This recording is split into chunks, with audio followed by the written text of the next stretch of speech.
Today we're talking about taking photos of birds in flight. So I've come to Symonds Yat Rock, which is home to some fantastic birds of prey, and in particular the peregrine falcon, the fastest animal in the world, capable of flying up to 200 miles an hour.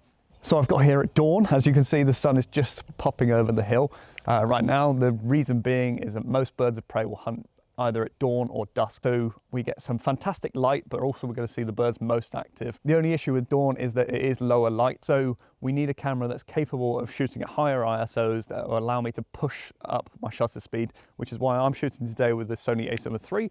So a full frame camera. Essentially, it's going to collect lots of light at any one time and allow for a very clean image. What I'm using here is a zoom lens. The reason I like to use the zoom lens is I can zoom out, allowing me to find the subject within the frame and zoom in to get the composition that I want.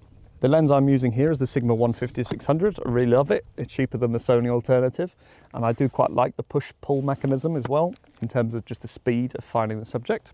You can use tripods, but on a sunny day, generally you're going to have your shutter speed high enough that it won't matter at all. In terms of a shutter speed, I would recommend starting at 1/2000th of a second, and if you can, going up higher if the birds are even faster than that. That's going to be very dependent on what weather we have. Today it's been sunny and cloudy all in the space of 5 minutes because it is, of course, the British summertime. If we use too slow a shutter speed, you're going to get that blur and you're not going to be able to tell whether it's a pigeon or a peregrine. So I had a chat with the people at the cafe. They've recommended going down this trail. Hopefully more luck down here, but we'll see. After a short walk down the trail, I stumbled upon this stack. On top of this stack were 3 beautiful juvenile peregrines who were tucking into their lunch. A rather unfortunate pigeon. The adult peregrines were also around, although I didn't manage to get any in flight, apart from this photo here with the peregrine in the background. It was absolutely fantastic to hear the juveniles as well, who were really vocal throughout the morning. The birds generally are nesting down in the cliff face, just down here. That's quite common for peregrines. You often see them either on cliff face, or in towns you often see them perched on top of high buildings such as cathedrals or churches. I try and use as many frames per second as I can.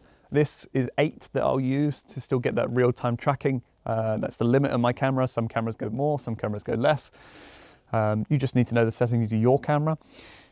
Now, if you get the choice, I would usually choose a spot that you can get the sun behind you. However, here we're probably going to be shooting into the sun, which can make it a little bit more difficult trying to pick out where the subject is, as it will go from very dark areas to very bright areas in a very short period of time. Whereas if you have the sun behind you, generally it's going to be more evenly lit and the subject is going to be well exposed compared to the background. In terms of focus area for birds in flight, what I like to use is zone. This means that my camera is generally going to be looking towards the center of the frame to try and find an animal, in which case all I need to do is get that bird within the center of the frame and it's going to lock onto it. I'd like to do a piece of camera, just seen a great spotted woodpecker.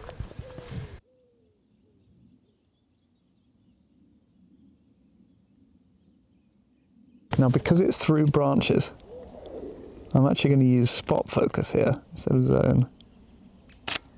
And what I can do is, once I've got the good shot, because he's not moving much, I can actually drop the shutter speed to get an even cleaner shot, which is useful because the sun has just started to go in. Now you'll see the other thing that I was doing when I wanted to use a slow shutter speed is that I'm using the wall as my brace, essentially acting like another tripod to try and get them slower shutter speeds. Whilst waiting to see the peregrines, there were lots of other birds of prey to see. Knowing the behaviours of the birds often helps a lot. What you saw there was a buzzard circling on the thermals. That meant that it was very easy to predict where the buzzard was going to go, and it was just a matter of waiting for the perfect shot. So that was absolutely fantastic. I really hope you enjoyed it as much as I did. If you learnt loads, pop a like on the video. Catch you next one.